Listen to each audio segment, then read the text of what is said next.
Does it embarrass you, and I know it must because it embarrasses me, this is not a loaded question, that the federal government continues, as we have for a while, to send money to dead people?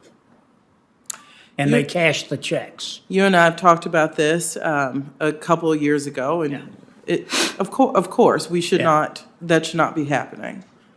Well, here's what I'm hoping that the administration will take a look at.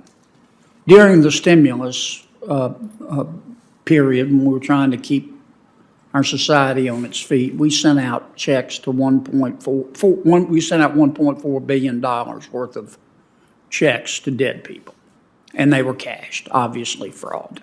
Today, we're diving into a heated exchange between Senator John Kennedy and the OMB director. It's all about the government sending out billions in checks to dead people. Yeah, you heard that right. We've got a lot to unpack, so stay tuned because it gets wild. And don't forget to hit that subscribe button so you never miss a breakdown of the latest political drama. Alright, let's jump into it. First off, Kennedy kicks things off by pointing out something crazy. During the stimulus period, the government sent out billions in checks to dead people. And guess what? Those checks were cashed. Yep, fraud at its finest.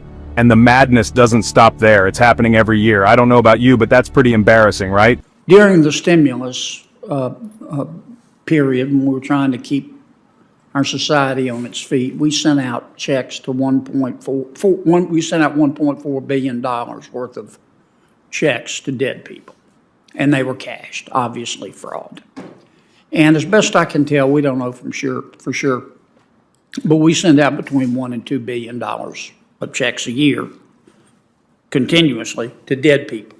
And they're cashed, obviously fraud. We passed a bill that said Social Security, which gets the information about who's alive and who's dead from the states, has got to talk to the Department of Treasury to make sure that its do not pay list includes people who are dead.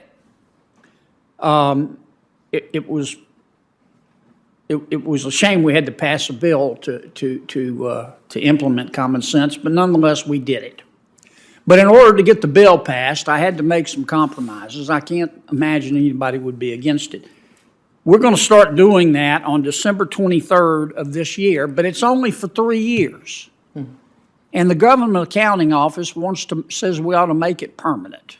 And I'm going to try to make it permanent.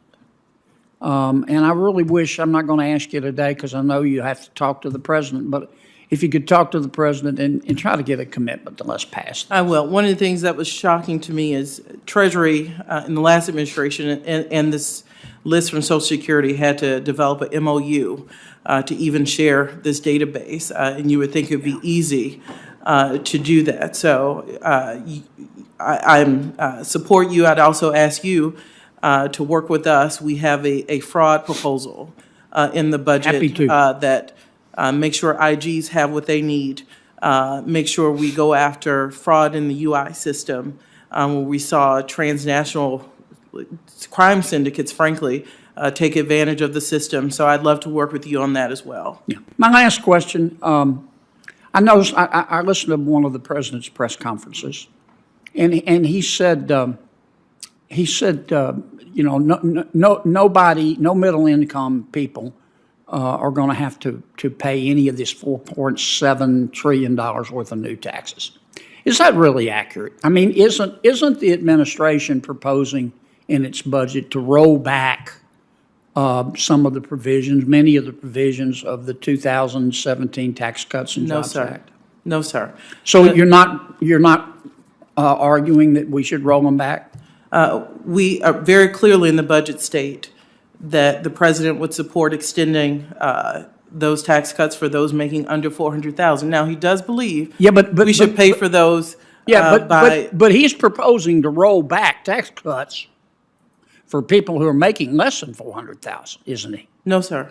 I think he's saying the Trump tax cuts, as we call them, expire in 2025. So the 24 budget does not. Some of them expire sooner. Some of them expire sooner, like the R&D tax credit.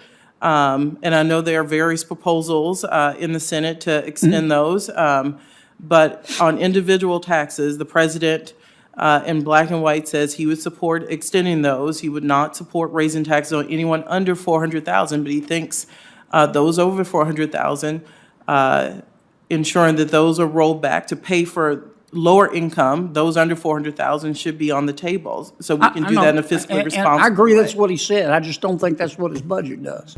So there you have it, guys. Senator Kennedy grilling the OMB director over fraud, government inefficiencies, and taxes. It's clear he's pushing for common sense changes, but as we all know, politics is never that simple. Let me know what you think in the comments below. Do you think Kennedy's on the right track, or is there more to the story?